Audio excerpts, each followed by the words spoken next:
घर बैठे सीखना है और घर बैठ करके कमाना है। That is very important thing. दुनिया तब्दील हो रही है, दुनिया तब्दील हो रही है। हमें नई नई टेक्नोलॉजी के साथ जाना है। और जरूरी नहीं है कि आप बस पकड़कर, वैगन पकड़कर, गाड़ी पकड़कर आपको डाउनटाउन जाए, बल्कि आपके हाथ में स्मार्टफोन मौजूद होना चाहिए, आपके हाथ में लैपटॉप मौजूद होना चाहिए, आपके पास एक बेहतरीन किस्म के इंटरनेट की कनेक्टिविटी होना चाहिए। घर बैठ के आप कमा सकते हैं। हमारा मकसद क्या? हमारा मकसद है कि इन बच्चों को इस जो तरतीब दिया गया है, मैंने भी प्रिंसिपल से भी बात की है, तरतीब क्या दिया गया? तरतीब ये दिया गया कि इन 15 कोर्सेज पे लगभग 300 तलबा व तालबात को ट्रेनिंग दी जाएगी।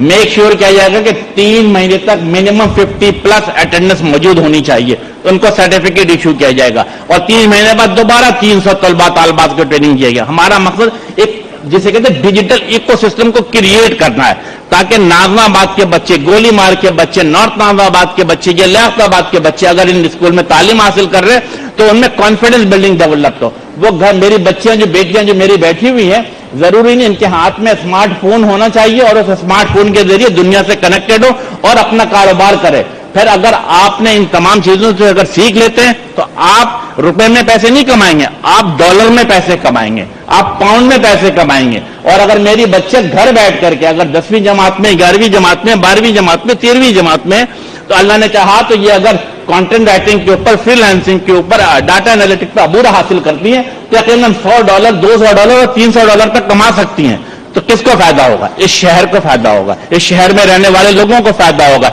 इस इलाके को फायदा होगा, इस स्कूल को फायदा होगा। मैंने क्या ताकीद की प्रिंसिपल साहबा से? मैंने कहा है कि ministry of IT and telecom ने आपको ये लैब बना के दिया है, आपकी ये जिम्मेदारी बनती है कि अगले 5 साल इसको सस्टेन करें।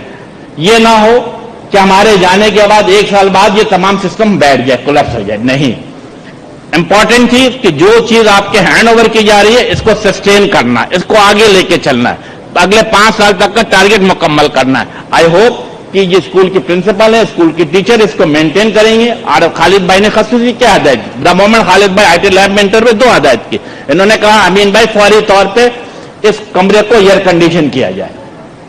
बिलाल, ये मैंने भी CEO साहब से भी कहा है, लाजमी तौर पर खालिद भाई के ऑर्डर को इंप्लीमेंट कराना है। हर सूरत पे ना सिर्फ ये कि नाजराबाद में बल्कि औरंगी टाउन के भी दोनों लैब के अंदर एयर कंडीशन होनी चाहिए। ये SF से भी बात कर रहे हैं, मैंने फराज की ड्यूटी लगाई है कि हर सूरत में हाई स्पीड इंटरनेट कनेक्शन होना चाहिए, जो जिसे कहते हैं बर्फ रफ्तारी के साथ चले। मेरी बेटियां, मेरी बच्चे जब काम कर रही हो तो उन्हें जिसे कहते हैं फ्रैक्शन ऑफ द सेकंड में उनकी कनेक्टिविटी होना चाहिए। और जब फ्रैक्शन ऑफ द सेकंड में कनेक्टिविटी होगी, जिनका टाइम भी बचेगा और उनके कारोबार में भी और सीखने में भी तेजी आएगी। इंशाअल्लाह ताला इसके ऊपर बिल्कुल हम कोशिश कर रहे हैं। इंपॉर्टेंट 1-2 बात मैं करूंगा। खालिद भाई मौजूद है, खालिद भाई के सामने ऐसे भी ओपन कम अज कम मैं और बाकी राब्ता कमेटी भी कम से कम गुफ्तगू करती, ताकि हमारी ख्वाहिश है कि ज्यादा से ज्यादा उनकी बात